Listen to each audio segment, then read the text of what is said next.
कभी सोचा है, अगर किसी गरीब का प्यार अमीरों की दुनिया से टकरा जाए तो क्या होता है। ये कहानी है ईश्वरदास की, जिसने सच्चा प्यार किया लेकिन बदले में मिला धोखा, दर्द और एक ऐसा सच जो उसकी पूरी जिंदगी बदल गया। और अंत ऐसा जिसे सुनकर आप कुछ देर तक चुप रह जाएंगे। धूल से अटी हुई पगडंडियों और कच्ची झोपड़ियों से घिरे उस छोटे से गांव माधवपुर में हर सुबह सूरज जैसे गरीबों के लिए थोड़ा देर से उगता था, और उन्हीं झोपड़ियों में से एक में रहता था एक दुबला पतला लड़का जिसका नाम था ईश्वरदास। उसके शरीर पर हमेशा एक पुरानी धोती और फीकी कमीज रहती, लेकिन आंखों में एक अजीब सी चमक थी, जैसे किसी अधूरे सपने की लौ अब भी बुझने से इनकार कर रही हो। ईश्वरदास का जीवन संघर्षों से भरा था। बचपन में ही माता पिता को खो दिया था और तब से वह गांव के जमींदार भैरवनाथ के खेतों में मजदूरी करके अपना पेट पालता था। दिन भर की कड़ी मेहनत के बाद भी उसे 2 वक्त की रोटी मुश्किल से नसीब होती, लेकिन उसके भीतर एक कोमल दिल था जो हर किसी के लिए दया और प्रेम से भरा रहता। उसी गांव में एक हवेली थी, ऊंची दीवारों और बड़े फाटक वाली, जहां रहती थी रतनमाला, जमींदार भैरवनाथ की इकलौती पुत्री। रतनमाला का जीवन वैभव और ऐश्वर्य से भरा था। उसके पैरों में पायल की झनकार और हाथों में कंगनों की खनक थी, लेकिन उसके मन में एक अजीब सी उदासी बसती थी, जैसे उसे अपने ही महल में कैद कर दिया गया हो।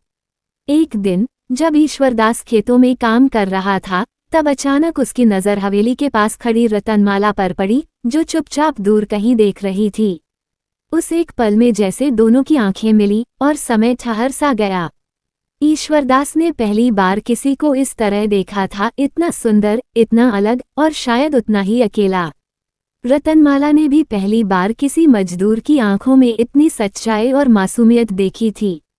उस दिन के बाद से दोनों के बीच अनकही निगाहों का एक सिलसिला शुरू हो गया। ईश्वरदास रोज काम के बहाने हवेली के आसपास मंडराने लगा और रतनमाला भी कभी छत से कभी खिड़की से उसे देखने लगी। धीरे धीरे यह मौन आकर्षण एक गहरे प्रेम में बदलने लगा, जो बिना शब्दों के भी सब कुछ कह देता था। एक शाम जब गांव के बाहर पुराने पीपल के पेड़ के नीचे ईश्वरदास अकेला बैठा था, तब रतनमाला चुपके से वहां आ पहुंची। उसकी पायल की हल्की सी आवाज ने ईश्वरदास का ध्यान खींचा, और जब उसने मुड़कर देखा तो वह कुछ पल के लिए स्तब्ध रह गया। रतनमाला ने धीमे स्वर में कहा, तुम्हारी आंखों में जो सच्चाई है वो इस पूरे गांव में कहीं नहीं दिखती। और यही वो पहला वाक्य था जिसने दोनों के बीच की दूरी को हमेशा के लिए खत्म कर दिया। इसके बाद उनकी मुलाकातें बढ़ने लगीं, रात के अंधेरे में, खेतों के किनारे या उस पीपल के पेड़ के नीचे।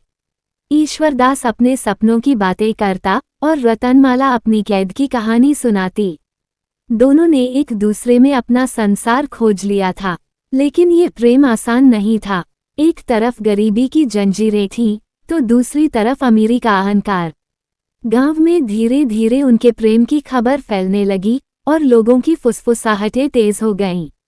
भैरवनाथ को जब इस बात का पता चला तो उसका क्रोध 7वें आसमान पर पहुंच गया। उसने ईश्वरदास को अपने सामने बुलवाया और कठोर स्वर में कहा, अपनी औकात में रहो, वरना इस गांव में तुम्हारे लिए जगह नहीं बचेगी। ईश्वरदास ने सिर झुका लिया, लेकिन उसके दिल में प्रेम की आग और तेज हो गई। दूसरी ओर रतनमाला पर भी पहरे बढ़ा दिए गए, उसकी हर गतिविधि पर निगरानी रखी जाने लगी। लेकिन प्रेम वह आग है जो बंद दरवाजों से भी रास्ता निकाल लेती है।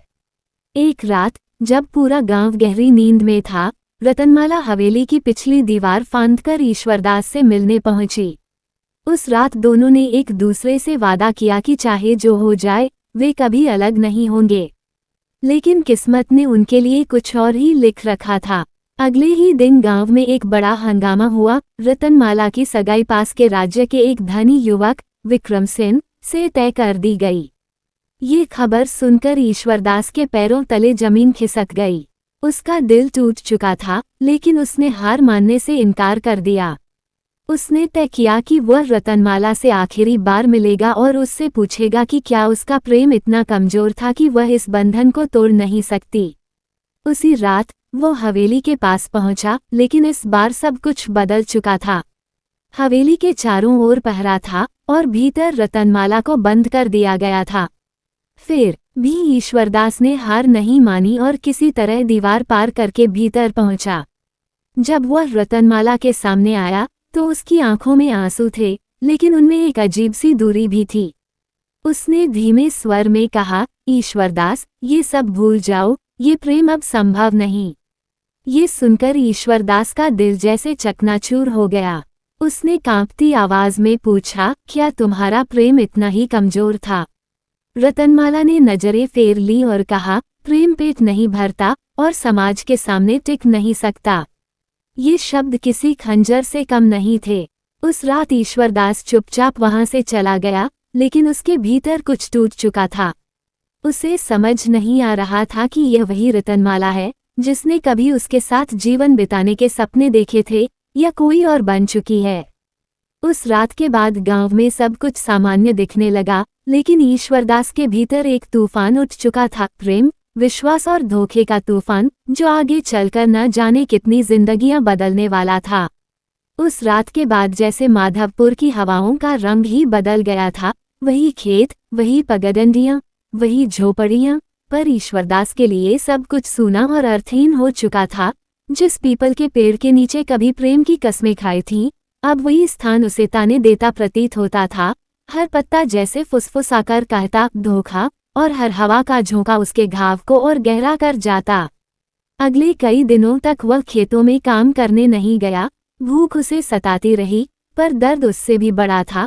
गांव के लोग उसे अजीब निगाहों से देखने लगे थे, कोई दया से, कोई तिरस्कार से, और कुछ लोग धीमे स्वर में उसकी कहानी को चटखारे लेकर दोहराते। गरीब ने जमींदार की बेटी पर नजर डाली थी, यही अंजाम होना था। उधर हवेली में रतनमाला की दुनिया भी बदल चुकी थी, लेकिन उसके चेहरे पर अब एक बनावटी कठोरता आ गई थी। उसने खुद को जैसे पत्थर बना लिया था, न हंसी न आंसू, बस एक ठंडी चुप्पी जो उसके भीतर के तूफान को छुपा रही थी। विक्रमसेन के परिवार वाले बार बार हवेली आ रहे थे। शादी की तैयारियां तेज हो गई थीं, और हर कोई इस रिश्ते को गांव के लिए गौरव की बात बता रहा था, लेकिन किसी ने यह नहीं देखा कि इस चमक दमक के पीछे कितने दिल टूट रहे थे। एक शाम, जब सूरज ढल रहा था और आकाश में हल्की लालिमा फैल रही थी, ईश्वरदास फिर उसी पीपल के पेड़ के नीचे बैठा था। उसकी आंखें सूनी थीं, जैसे आंसू भी अब थक चुके हों। तभी वहां उसका बचपन का मित्र शंभूदत्त आ पहुंचा। जिसने उसे इस हाल में देखा तो उसके भीतर का दर्द समझ गया। उसने धीरे से कहा, किसी एक के धोखे से पूरी दुनिया को दोष मत दे ईश्वरदास। लेकिन ईश्वरदास ने कड़वाहट भरी हंसी के साथ जवाब दिया, दुनिया ही तो ऐसी है जहां गरीब का प्रेम मजाक बन जाता है। शंभूदत्त ने उसे समझाने की कोशिश की कि जीवन अभी खत्म नहीं हुआ, लेकिन उसके शब्द ईश्वरदास के दिल तक पहुंच ही नहीं पा रहे थे, क्योंकि वहां अब विश्वास की जगह केवल टूटा हुआ अभिमान और आहत प्रेम रह गया था। उसी रात ईश्वरदास ने एक निर्णय लिया, वो इस गांव को छोड़ देगा, उस जगह को जहां उसके हर कदम पर यादें उसका पीछा करती हैं, जहां हर चेहरा उसे उसकी औकात का एहसास कराता है, और जहां उसका प्रेम उसके लिए अपमान बन गया है। वो बिना किसी को बताए चुपचाप गांव से निकल पड़ा। उसके पास ना कोई धन था, ना कोई मंजिल, बस एक टूटा हुआ दिल और भीतर जलती हुई आग जो उसे आगे बढ़ने के लिए मजबूर कर रही थी। कई दिनों तक वह जंगलों और रास्तों से गुजरता रहा, कभी भूखा, कभी प्यासा, कभी किसी अजनबी की दया पर, लेकिन उसके कदम रुके नहीं। वह चलता रहा, जैसे किसी अज्ञात दिशा की ओर खींचा चला जा रहा हो। इसी यात्रा के दौरान उसकी मुलाकात एक वृद्ध साधु हरिदत्त से हुई, जो नदी के किनारे एक छोटी सी कुटिया में रहते थे। साधु ने उसकी आंखों में छुपे दर्द को तुरंत पहचान लिया और बिना कुछ पूछे उसे अपने पास ठहरने का निमंत्रण दिया। कई दिनों बाद पहली बार ईश्वरदास को किसी ने बिना शर्त अपनाया था। उसने वहां कुछ दिन बिताए। साधु के साथ रहकर उसने सीखा कि जीवन केवल दुख और धोखे का नाम नहीं है, बल्कि हर दर्द के भीतर एक नई शुरुआत छुपी होती है। लेकिन उसके भीतर की आग अभी भी शांत नहीं हुई थी। वह अब भी रतनमाला के शब्दों को भूल नहीं पा रहा था, प्रेम पेट नहीं भरता। ये शब्द उसके कानों में गूंजते रहते और उसे भीतर ही भीतर जलाते रहते। उधर माधवपुर में रतनमाला की शादी की तारीख तय हो चुकी थी।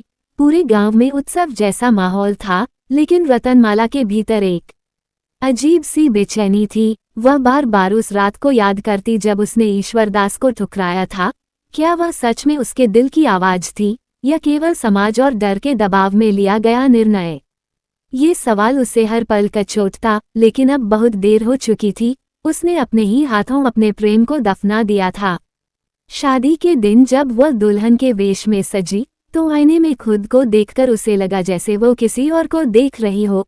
उसकी आंखों में चमक नहीं थी, केवल एक गहरा खालीपन था, और उसी खालीपन के साथ वह विक्रम सिंह के साथ विदा हो गई, एक ऐसे जीवन की ओर जहां सब कुछ था सिवाय उस सच्चे प्रेम के जिसे उसने खुद ठुकरा दिया था। दूसरी ओर ईश्वरदास ने साधु हरिदत्त की कुटिया छोड़ने का निर्णय लिया। अब वो पहले जैसा भोला युवक नहीं रहा था, उसके भीतर एक नई कठोरता जन्म ले चुकी थी। उसने तय किया कि वह अपनी गरीबी को अपनी कमजोरी नहीं बनने देगा, बल्कि उसे अपनी ताकत बनाएगा। वह मेहनत करेगा, सीखेगा, और एक दिन इतना सक्षम बनेगा कि कोई उसे उसकी औकात का ताना न दे सके। लेकिन इस संकल्प के पीछे एक और भावना भी छुपी थी, बदला। वह दिखाना चाहता था कि एक गरीब का दिल टूटने पर वह क्या बन सकता है। उसने पास के नगर की ओर रुख किया, जहां बड़े बड़े व्यापारी और कारीगर रहते थे। वहां उसने एक लोहार के यहाँ काम शुरू किया। शुरुआत में उसे केवल छोटे मोटे काम दिए जाते, कोयला उठाना, औजार साफ करना, लेकिन उसने कभी शिकायत नहीं की। वह दिन रात मेहनत करता, अपने दर्द को अपनी ताकत बना चुका था। धीरे धीरे उसने लोहे को आकार देना सीख लिया, और कुछ ही महीनों में उसकी मेहनत और लगन ने उसे दूसरों से अलग बना दिया। उसका काम इतना सटीक और मजबूत होता कि लोग उसे पहचानने लगे, लेकिन उसके चेहरे पर अब भी वही सन्नाटा था, जैसे उसने अपने भीतर के सारे भाव कहीं बंद कर दिए हों। समय बीतता गया और ईश्वरदास की पहचान एक कुशल कारीगर के रूप में बनने लगी, लेकिन उसके दिल में रतनमाला की याद अब भी जिंदा थी। एक मीठी याद नहीं, बल्कि एक चुभता हुआ घाव, जो उसे हर पल याद दिलाता कि प्रेम और भरोसा केवल कमजोरों के लिए होते हैं। एक दिन जब वह अपनी भट्टी के पास काम कर रहा था, तब एक अजनबी उसके पास आया। उसके वस्त्र और व्यवहार से वह कोई साधारण व्यक्ति नहीं लग रहा था। उसने ईश्वरदास के काम को ध्यान से देखा और कहा, तुम्हारे हाथों में हुनर है और आंखों में आग। अगर सही दिशा मिले तो तुम बहुत आगे जा सकते हो। ईश्वरदास ने उसकी ओर देखा और पहली बार उसके भीतर एक नई संभावना की झलक जगी, लेकिन वह नहीं जानता था कि यह नई राह उसे कहाँ ले जाएगी, सफलता की ओर या फिर एक और गहरे अंधेरे की ओर, जहां प्रेम, विश्वास और धोखे की कहानी एक नया मोड़ लेने वाली थी।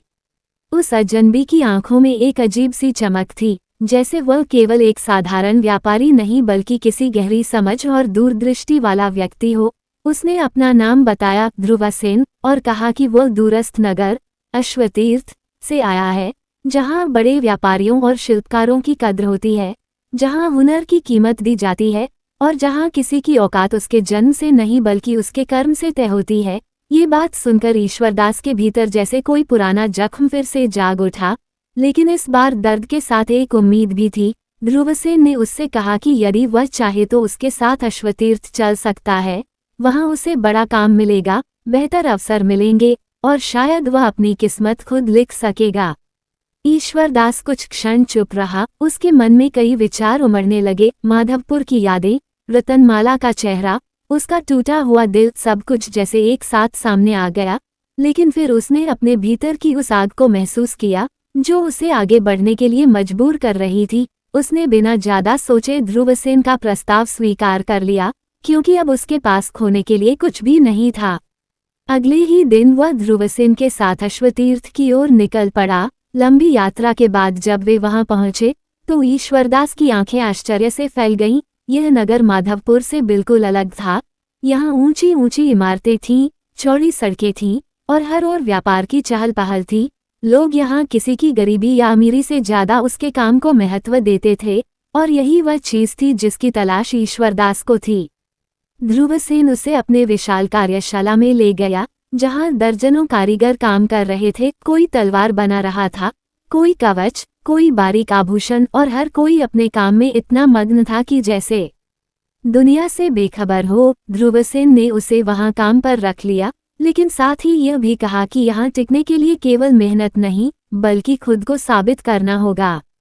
शुरुआती दिनों में ईश्वरदास को फिर वही छोटे मोटे काम दिए गए, लेकिन अब वो पहले जैसा नहीं था।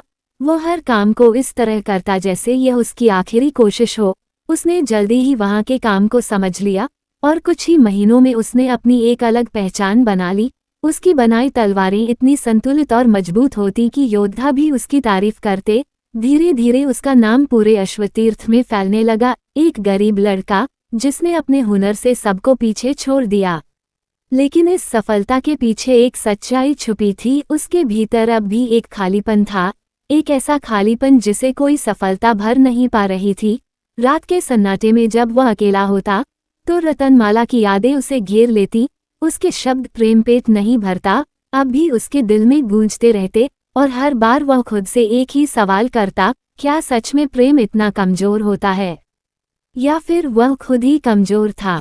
समय के साथ ईश्वरदास का स्वभाव भी बदलने लगा। वह अब ज्यादा चुप रहने लगा था। उसके चेहरे पर एक कठोरता आ गई थी और उसने अपने दिल के चारों ओर एक अदृश्य दीवार खड़ी कर ली थी जिससे कोई भी भीतर नहीं आ सकता था। ध्रुवसेन उसकी इस बदलती हुई प्रकृति को देख रहा था, लेकिन उसने कभी कुछ कहा नहीं। शायद वह जानता था कि कुछ घाव ऐसे होते हैं जिन्हें समय ही भर सकता है।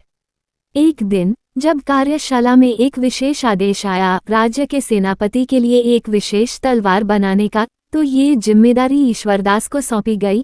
यह उसके लिए एक बड़ा अवसर था, क्योंकि यदि यह काम सफल होता तो उसकी पहचान और भी ऊंची हो सकती थी। उसने पूरी लगन से उस तलवार को बनाना शुरू किया। दिन रात की मेहनत के बाद जब वह तलवार तैयार हुई तो वह केवल एक हथियार नहीं थी, बल्कि एक कला का नमूना थी। उसकी धार इतनी तेज थी कि हवा को भी चीर सकती थी, और उसका संतुलन इतना सटीक कि कोई भी योद्धा उसे पकड़कर खुद को अजेय महसूस करे। जब सेनापति ने उस तलवार को देखा तो वह उसकी तारीफ किए बिना नहीं रह सका, और उसी दिन से ईश्वरदास का नाम पूरे राज्य में फैल गया। लोग उसे अब केवल एक कारीगर नहीं बल्कि एक कलाकार मानने लगे थे। लेकिन इसी सफलता के बीच एक ऐसा मोड़ आने वाला था जो उसके जीवन को फिर से बदलने वाला था। एक शाम जब वह बाजार से गुजर रहा था तो अचानक उसकी नज़र एक रथ पर पड़ी जिसमें बैठी स्त्री के चेहरे पर घूंघट था, लेकिन उसकी चाल, उसकी मुद्रा, सब कुछ इतना परिचित लगा कि ईश्वरदास का दिल जोर से धड़कने लगा। उसने रथ के पीछे पीछे चलना शुरू किया, और जब रथ एक विशाल हवेली के सामने रुका तो वह भी कुछ दूरी पर रुक गया। तभी उस स्त्री ने धीरे से घूंघट उठाया, और वह चेहरा देखते ही ईश्वरदास जैसे पत्थर का हो गया। वह रतनमाला थी। समय जैसे थम गया, हवा रुक गई, और उसके दिल की धड़कनें जैसे उसके कानों में गूंजने लगी। रतनमाला भी उसे देख चुकी थी। उसकी आंखों में एक पल के लिए वही पुरानी चमक लौटी, लेकिन अगले ही क्षण वह फिर से फीकी पड़ गई। उसने नजरें झुका ली और बिना कुछ कहे हवेली के भीतर चली गई। ईश्वरदास वहीं खड़ा रह गया। उसके भीतर फिर से वही तूफान उठने लगा। वही प्रेम, वही दर्द, वही धोखा, सब कुछ एक साथ लौट आया था। लेकिन इस बार वह पहले जैसा कमजोर नहीं था। उसने अपने आंसू रोक लिए और अपने भीतर उठ रहे सवालों को दबा दिया। लेकिन एक बात साफ थी, किस्मत ने उसे फिर से उसी मोड़ पर लाकर खड़ा कर दिया था जहां से वह कभी भागा था। उस रात वह सो नहीं सका। उसके मन में केवल एक ही बात घूम रही थी, रतनमाला यहाँ कैसे आई? क्या वह खुश है, या फिर उसकी जिंदगी भी किसी मजबूरी का शिकार बन चुकी है? अगले दिन उसने ध्रुवसेन से उस हवेली के बारे में पूछा तो उसे पता चला कि वह हवेली विक्रमसेन की है, एक धनी व्यापारी जो हाल ही में इस नगर में आकर बसा है। ये सुनते ही ईश्वरदास के भीतर जैसे आग भड़क उठी। वही विक्रमसेन जिसके कारण उसका प्रेम उससे छीन लिया गया था, अब उसी नगर में, उसी आकाश के नीचे था। ये संयोग नहीं हो सकता था, ये किस्मत का खेल था, या शायद कोई अधूरी कहानी जो अब अपने अंतिम अध्याय की ओर बढ़ रही थी। ईश्वरदास ने उस रात एक निर्णय लिया। वह अब भागेगा नहीं, वह इस बार सच का सामना करेगा, चाहे उसके लिए उसे अपने अतीत की हर पीड़ा से गुजरना पड़े। लेकिन वह ये जानकर रहेगा कि उसका प्रेम केवल एक धोखा था, या उसके पीछे कोई और सच्चाई छुपी थी। और इसी निर्णय के साथ उसकी कहानी एक नए मोड़ पर आ गई, जहां प्रेम, विश्वास और बदले की आग अब एक साथ टकराने वाली थी। उस रात के बाद ईश्वरदास ने अपने भीतर उठ रहे तूफान को शांत करने की बहुत कोशिश की, लेकिन हर प्रयास व्यर्थ साबित हुआ, क्योंकि अब ये केवल एक अधूरा प्रेम नहीं रह गया था, बल्कि एक ऐसा प्रश्न बन चुका था जिसका उत्तर उसे हर हाल में चाहिए था, और इस बार वह पीछे हटने वाला नहीं था। अगले कुछ दिनों तक उसने दूर से ही विक्रमसेन की हवेली पर नजर रखनी शुरू कर दी। वो ये जानना चाहता था कि रतनमाला वहाँ किस तरह का जीवन जी रही है, क्या वह सच में खुश है या फिर वो केवल परिस्थितियों के सामने झुक चुकी है। हवेली के बाहर हमेशा पहरा रहता था, अंदर जाने का कोई आसान रास्ता नहीं था, लेकिन ईश्वरदास अब पहले जैसा साधारण मजदूर नहीं रहा था, वह धैर्य और योजना बनाना सीख चुका था। एक शाम जब हवेली में किसी उत्सव की तैयारी हो रही थी और बाहर हलचल बढ़ गई थी, ईश्वरदास ने उसी भीड़ का फायदा उठाकर भीतर जाने का निश्चय किया। उसने अपने कपड़े बदलकर खुद को एक साधारण कामगार की तरह प्रस्तुत किया और धीरे धीरे भीड़ के साथ हवेली के भीतर प्रवेश कर गया।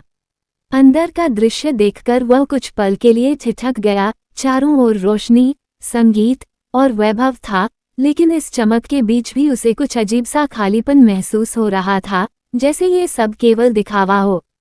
वह भीड़ के बीच से गुजरता हुआ भीतर के हिस्से की ओर बढ़ा, जहां सामान्य लोगों का प्रवेश नहीं था, लेकिन उसकी आंखें केवल एक चेहरे को ढूंढ रही थीं।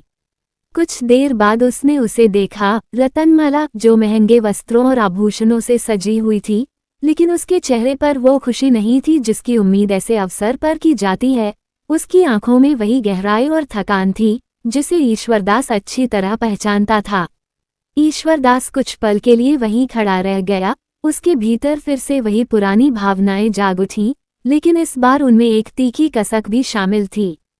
वह धीरे धीरे उसके करीब पहुंचा, और जब रतनमाला की नजर उस पर पड़ी तो उसके चेहरे का रंग उड़ गया, जैसे उसने किसी भूत को देख लिया हो। दोनों की आंखें मिली और उस एक क्षण में जैसे वर्षों की दूरी मिट गई, लेकिन उसी क्षण के भीतर अनगिनत सवाल और अधूरे जवाब भी थे। रतनमाला ने तुरंत खुद को संभाला और इशारे से उसे वहां से जाने को कहा, लेकिन ईश्वरदास अब चुप रहने वाला नहीं था। उसने धीमे स्वर में कहा, क्या यही तुम्हारा सच है? उसके शब्दों में दर्द भी था और आरोप भी। रतनमाला कुछ पल चुप रही, फिर उसने कहा, ये जगह तुम्हारे लिए नहीं है, यहाँ से चले जाओ। लेकिन उसकी आवाज में वो कठोरता नहीं थी जो पहले थी, उसमें एक छुपी हुई घबराहट और बेचैनी थी। ईश्वरदास ने उसकी आंखों में देखा और कहा, तुम खुश नहीं हो, यह मैं देख सकता हूँ। ये सुनकर रतनमाला की आंखों में एक पल के लिए आंसू चमक उठे, लेकिन उसने तुरंत नजरें फेर ली, जैसे वह अपने भावों को छुपाने की कोशिश कर रही हो। तभी अचानक पीछे से एक भारी आवाज आई, ये कौन है? यह विक्रमसेन था, जो वहां आ पहुंचा था। उसकी नजर ईश्वरदास पर पड़ी और उसने उसे ऊपर से नीचे तक देखा, जैसे वह उसे पहचानने की कोशिश कर रहा हो। ईश्वरदास ने खुद को संभाला और सिर झुकाकर कहा कि वो केवल एक कामगार है जो गलती से यहाँ आ गया। लेकिन विक्रमसेन की नजरें उस पर टिकी रहीं, जैसे उसे उस पर विश्वास नहीं हो रहा हो। कुछ क्षण के तनाव के बाद उसने उसे वहां से जाने का आदेश दिया और ईश्वरदास बिना कुछ कहे वहां से निकल गया। लेकिन उसके भीतर अब और भी ज्यादा सवाल उठने लगे थे। उस रात के बाद सब कुछ बदल गया था, क्योंकि अब ये स्पष्ट हो गया था कि रतनमाला का जीवन वैसा नहीं है जैसा बाहर से दिखता है, और यह बात ईश्वरदास के भीतर एक नई जिज्ञासा और बेचैनी पैदा कर रही थी। अगले कुछ दिनों तक वह और अधिक सतर्क होकर हवेली की गतिविधियों पर नजर रखने लगा, और धीरे धीरे उसे कुछ ऐसे संकेत मिलने लगे जो सामान्य नहीं थे। हवेली में अक्सर अजीब लोग आते जाते थे। कुछ बातचीत इतनी गुप्त होती थी कि सामान्य नौकरों को भी वहां जाने की अनुमति नहीं होती थी, और सबसे अजीब बात यह थी कि रतनमाला को अक्सर अकेले किसी अज्ञात व्यक्ति से मिलते देखा जाता था, जो हर बार अलग भेष में आता था। ये सब देखकर ईश्वरदास को महसूस हुआ कि इस कहानी में कुछ ऐसा है जो अभी तक सामने नहीं आया है, कुछ ऐसा जो उसके और रतनमाला के बीच हुए उस धोखे को एक नए अर्थ में बदल सकता है। एक रात उसने तय किया कि वो सच्चाई का पता लगाएगा, चाहे इसके लिए उसे कितनी भी जोखिम उठानी पड़े। उसने हवेली के पीछे के हिस्से से भीतर जाने का रास्ता खोज लिया, जहां पहरा कम था, और धीरे धीरे वह अंदर घुस गया। इस बार उसका लक्ष्य केवल रतनमाला नहीं, बल्कि वह सच था जो उससे छुपाया गया था। वह हवेली के अंधेरे गलियारों से गुजरता हुआ उस हिस्से में पहुंचा जहां से हल्की आवाजें आ रही थीं। उसने दरवाजे के पास रुककर भीतर झांका और जो उसने देखा उसने उसके होश उड़ा दिए। भीतर रतनमाला खड़ी थी और उसके सामने वही अजनबी व्यक्ति था जिसे उसने पहले कई बार देखा था, लेकिन इस बार उनकी बातचीत साफ सुनाई दे रही थी। समय बहुत कम है, हमें जल्द ही यहाँ से निकलना होगा, वो व्यक्ति कह रहा था और रतनमाला की आवाज कांप रही थी। लेकिन अगर सच सामने आ गया तो इससे पहले कि वह वाक्य पूरा कर पाती, ईश्वरदास के पैर से हल्की सी आवाज हो गई और दोनों की नजरें तुरंत दरवाजे की ओर उठ गईं। उस एक क्षण में सब कुछ जैसे थम गया। ईश्वरदास समझ गया कि अब वह छुप नहीं सकता और वह धीरे धीरे दरवाजे के सामने आ गया। रतनमाला की आंखों में डर था, लेकिन साथ ही एक अजीब सी राहत भी, जैसे वह अब और कुछ छुपाना नहीं चाहती थी। उस अजनबी ने ईश्वरदास को ध्यान से देखा और फिर धीमे स्वर में कहा, तो आखिर तुम यहाँ तक पहुँच ही गए। ये सुनकर ईश्वरदास के भीतर एक झटका सा लगा। क्या ये सब पहले से तय था? क्या ये कोई संयोग नहीं बल्कि एक योजना थी? उसके मन में सवालों का तूफान उठ खड़ा हुआ, लेकिन इस बार वह जवाब लेकर ही जाएगा, क्योंकि अब ये केवल प्रेम की कहानी नहीं रही थी, बल्कि एक ऐसे रहस्य की कहानी बन चुकी थी जो उसके अतीत, उसके वर्तमान और शायद उसके भविष्य को भी बदलने वाला था। ईश्वरदास के सामने खड़े उस अजनबी के शब्द जैसे किसी गहरे रहस्य का दरवाजा खोल रहे थे, और उस क्षण में हवेली का वह अंधेरा कमरा केवल एक जगह नहीं, बल्कि सच्चाइयों का ऐसा जाल बन गया था जिसमें हर धागा किसी न किसी छुपे हुए सच से जुड़ा था। ईश्वरदास की आंखें अब भय से नहीं बल्कि जिज्ञासा और भीतर उठते क्रोध से चमक रही थीं। उसने बिना हिचकिचाए उस अजनबी की ओर देखा और कठोर स्वर में पूछा, तुम कौन हो और यह सब क्या है? उसके शब्दों में अब पहले जैसी टूटन नहीं थी, बल्कि एक दृढ़ता थी जो उसने अपने दर्द से सीखी थी। अजनबी हल्के से मुस्कुराया, जैसे वह इस प्रश्न की प्रतीक्षा कर रहा हो, और धीरे धीरे आगे बढ़ते हुए बोला, नाम से ज्यादा जरूरी है सच, और आज शायद वह समय आ गया है जब तुम्हें सब कुछ जानना चाहिए। उसके इस उत्तर ने ईश्वरदास के भीतर और भी बेचैनी भर दी, लेकिन उसने खुद को संभाले रखा, क्योंकि अब वह भागने वालों में से नहीं था। रतनमाला कुछ दूरी पर खड़ी थी, उसकी आंखों में डर और पछतावा दोनों थे, जैसे वह चाहती तो थी कि सच सामने आए, लेकिन उससे डर भी रही थी कि यह सच सब कुछ बदल देगा। अजनबी ने कमरे के दरवाजे को भीतर से बंद कर दिया और धीमी आवाज में बोलना शुरू किया, जिसे तुम धोखा समझते हो वह दरअसल एक मजबूरी थी, और जिस प्रेम को तुमने खोया समझा वह अभी पूरी तरह मरा नहीं है। ये सुनकर ईश्वरदास का दिल एक पल के लिए रुक सा गया, लेकिन उसने तुरंत अपने मन को कठोर कर लिया, क्योंकि अब वह शब्दों पर आसानी से विश्वास करने वाला नहीं था। उसने तीखे स्वर में कहा, सीधे सीधे कहो, घुमा फिराकर बातें मत करो। अजनबी ने सिर हिलाया और कहना शुरू किया, माधवपुर केवल एक साधारण गांव नहीं था, वहां वर्षों से एक गुप्त व्यापार चल रहा था। ऐसा व्यापार जो बाहर से देखने में अनाज और धन का लगता था, लेकिन भीतर से वह कुछ और ही था। ईश्वरदास की भौहें सिकुड़ गईं, उसे यह बात समझ नहीं आ रही थी कि इसका उसके और रतनमाला के जीवन से क्या संबंध है। अजनबी ने आगे कहा, भैरवनाथ केवल एक जमींदार नहीं था, वह इस पूरे गुप्त व्यापार का प्रमुख था, और विक्रमसेन उसका सबसे भरोसेमंद साझेदार। ये सुनते ही ईश्वरदास के भीतर जैसे आग भड़क उठी, उसे अपने पुराने दिन याद आ गए। वह खेत, वह मेहनत और वह अपमान, क्या ये सब किसी बड़े खेल का हिस्सा था? उसने रतनमाला की ओर देखा और उसकी आंखों में जवाब खोजने लगा। रतनमाला अब तक चुप थी, लेकिन अब उसने धीमे स्वर में कहा, मैंने जो किया वो तुम्हें बचाने के लिए किया था। ये सुनकर ईश्वरदास जैसे स्तब्ध रह गया, उसके भीतर का क्रोध और उलझन एक साथ टकरा गए। उसने लगभग चिल्लाते हुए कहा, मुझे बचाने के लिए, मुझे तोड़कर। उसकी आवाज में दर्द साफ झलक रहा था।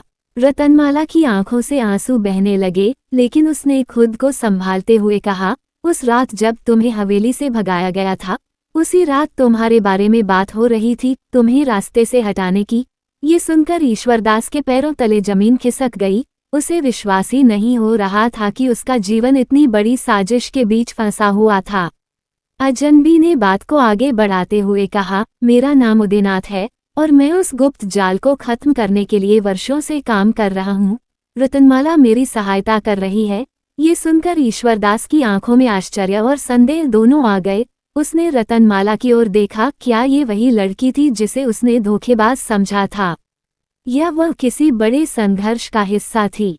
रतनमाला ने उसकी नजरों का सामना करते हुए कहा, अगर मैं तुम्हारे साथ भाग जाती तो वे तुम्हें मार देते और मैं कुछ भी नहीं कर पाती, इसलिए मैंने खुद को उनसे जोड़ लिया ताकि मैं भीतर से सब कुछ जान सकूं। उसके शब्दों में सच्चाई थी, लेकिन ईश्वरदास का दिल अभी भी उसे पूरी तरह स्वीकार करने को तैयार नहीं था।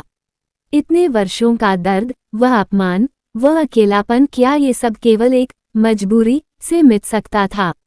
कमरे में कुछ पल के लिए सन्नाटा छा गया, केवल तीनों की सांसों की आवाज गूंज रही थी। ईश्वरदास ने धीरे से कहा, अगर यह सब सच है तो अब मुझे क्यों बता रहे हो? उदयनाथ ने गंभीर स्वर में उत्तर दिया, क्योंकि अब समय आ गया है, ये खेल अपने अंतिम चरण में है और हमें तुम्हारी जरूरत है। ये सुनकर ईश्वरदास के भीतर एक नई भावना जागी। पहली बार उसे लगा कि वो केवल एक मोहरा नहीं, बल्कि इस कहानी का एक महत्वपूर्ण हिस्सा है। लेकिन साथ ही उसके भीतर एक डर भी था, क्या वह इस सब में खुद को खो देगा? क्या वह फिर से उसी दर्द में डूब जाएगा जिससे वह मुश्किल से बाहर निकला था?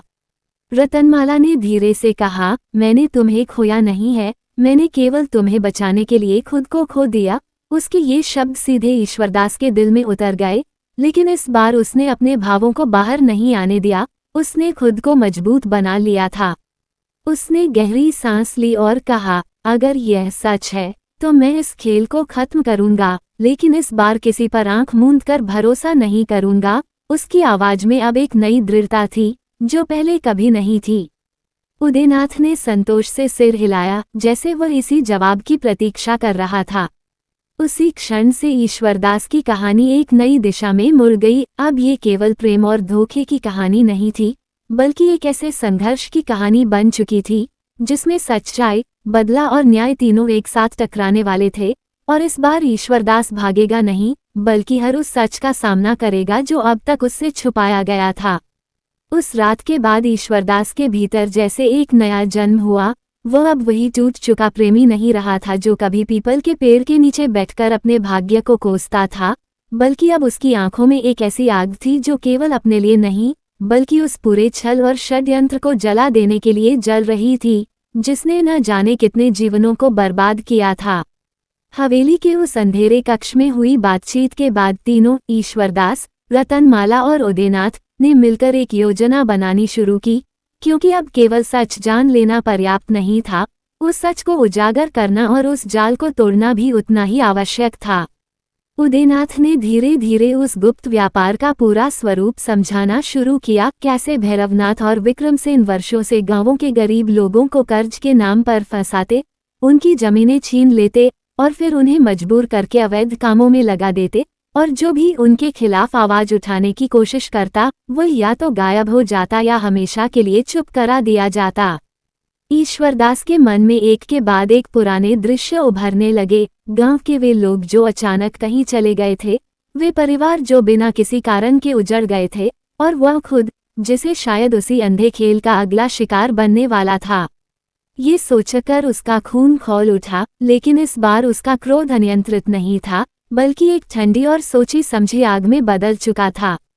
उसने उदयनाथ से पूछा, हमें क्या करना होगा? और यही वह क्षण था जब उसकी भूमिका तय होने लगी।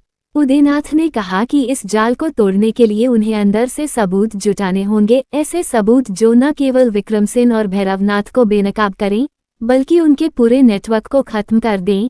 लेकिन यह काम आसान नहीं था, क्योंकि हर कदम पर खतरा था, हर गलती उनकी जान ले सकती थी।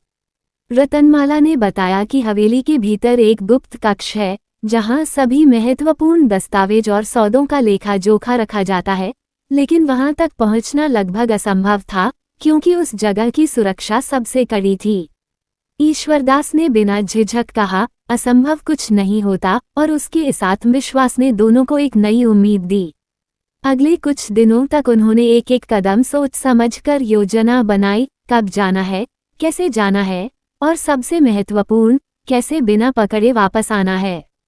इस बीच ईश्वरदास ने खुद को पूरी तरह इस मिशन में झोंक दिया। दिन में वह अपनी कार्यशाला में काम करता ताकि किसी को उस पर शक न हो, और रात को वह हवेली के आसपास घूमकर वहां की गतिविधियों का निरीक्षण करता। पहरेदारों की चाल, उनके समय और हर छोटे बड़े बदलाव को वह ध्यान से देखता। उसकी यह सतर्कता और धैर्य अब उसके सबसे बड़े हथियार बन चुके थे।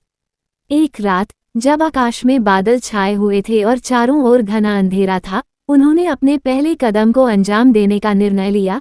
ये वही रात थी जब हवेली में एक बड़ा सौदा होने वाला था और इसी दौरान सुरक्षा थोड़ी ढीली पड़ सकती थी। ईश्वरदास ने अपने चेहरे को कपड़े से ढाक लिया और हवेली के पीछे के रास्ते से भीतर घुस गया। उसका दिल तेजी से धड़क रहा था, लेकिन उसके कदम स्थिर थे। हर कदम सोच समझकर रखा गया था, जैसे वह पहले से ही इस रास्ते को जानता हो।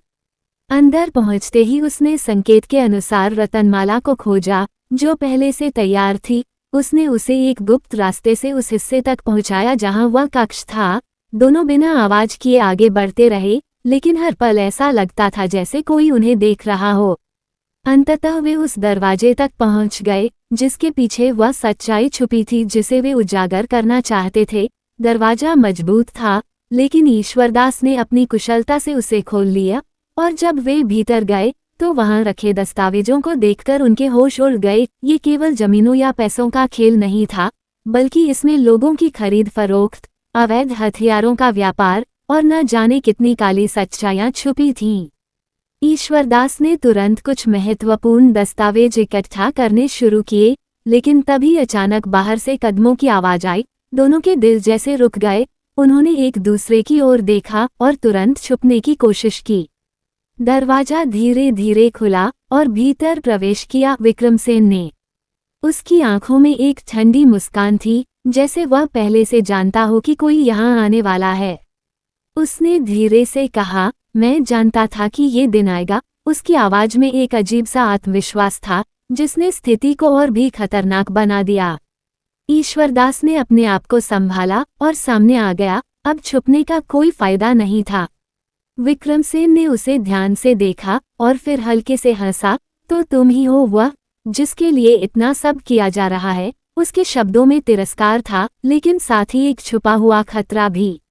रतनमाला भी सामने आ गई और इस बार उसकी आंखों में डर नहीं, बल्कि एक दृढ़ता थी। उसने कहा, अब ये सब खत्म होगा। लेकिन विक्रमसेन की मुस्कान और गहरी हो गई। उसने कहा, खत्म? तुम सोचती हो कि तुम इस खेल को समझ चुकी हो। उसका यह आत्मविश्वास किसी आने वाले तूफान का संकेत दे रहा था।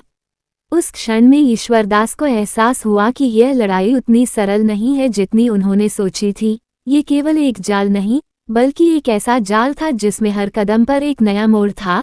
हर सच्चाई के पीछे एक और सच्चाई छुपी थी, और अब वे उस बिंदु पर खड़े थे जहां से वापसी का कोई रास्ता नहीं था। लेकिन इस बार ईश्वरदास तैयार था, क्योंकि उसने अब केवल प्रेम खोया नहीं था, बल्कि उसने अपने भीतर वह शक्ति भी पा ली थी जो उसे हर अंधेरे का सामना करने के लिए सक्षम बनाती थी। और इसी शक्ति के साथ वह उस संघर्ष में उतरने वाला था, जो न केवल उसके जीवन बल्कि कई और जिंदगियों की दिशा बदलने वाला था। विक्रमसेन के चेहरे पर फैली वह ठंडी मुस्कान कमरे के भीतर एक अजीब सा सन्नाटा भर रही थी, जैसे वह केवल दो लोगों से नहीं बल्कि उनके हर विचार, हर योजना और हर उम्मीद से भी परिचित हो। ईश्वरदास ने उसकी आंखों में सीधा देखा। अब उसके भीतर डर की जगह केवल दृढ़ता थी, लेकिन वह ये भी समझ चुका था कि सामने खड़ा व्यक्ति केवल एक धनी व्यापारी नहीं बल्कि एक ऐसा खिलाड़ी है जो चालों को पहले से भांप लेता है। विक्रमसेन ने धीरे धीरे कदम बढ़ाते हुए कहा, तुम सोचते हो कि तुमने सच पा लिया है, लेकिन ये तो बस उस पर्दे का एक कोना है। उसके शब्दों में घमंड भी था और चेतावनी भी। रतनमाला ने अपनी मुठियां भींच ली। उसने ठोस स्वर में कहा, अब और झूठ नहीं चलेगा। लेकिन विक्रमसेन की हंसी गूंज उठी, झूठ? इस संसार में सच वही होता है जो ताकतवर कहे। उसके इस वाक्य ने जैसे कमरे की हवा को और भारी कर दिया। ईश्वरदास ने एक कदम आगे बढ़कर कहा, ताकत हमेशा अन्याय की नहीं होती, और उसकी आवाज में वह दृढ़ विश्वास था जो कठिनाइयों में तपकर बना था। कुछ क्षण के लिए तीनों एक दूसरे को देखते रहे, और फिर अचानक विक्रमसेन ने ताली बजाई। दरवाजे के बाहर से कई पहरेदार भीतर आ गए। उनकी आंखों में आदेश का पालन करने की कठोरता थी। ये देखकर रतनमाला के चेहरे पर एक पल के लिए चिंता झलकी, लेकिन ईश्वरदास ने खुद को संभाले रखा। उसने धीरे से फुसफुसाकर कहा, डरना मत, जैसे वह खुद को भी यह याद दिला रहा हो। विक्रमसेन ने इशारा करते हुए कहा, इन दोनों को बंदी बना लो। लेकिन जैसे ही पहरेदार आगे बढ़े, ईश्वरदास ने तुरंत प्रतिक्रिया दी। उसने पास रखी एक लोहे की छड़ उठा ली और अपनी सारी शक्ति के साथ सामने खड़े पहरेदार को पीछे धकेल दिया। उसकी हरकत इतनी तेज थी कि कुछ पल के लिए सब चौंक गए। रतनमाला भी पीछे नहीं हटी। उसने पास की मेज से एक दीपक उठाकर दूसरे पहरेदार पर दे मारा, जिससे कमरे में हलचल मच गई।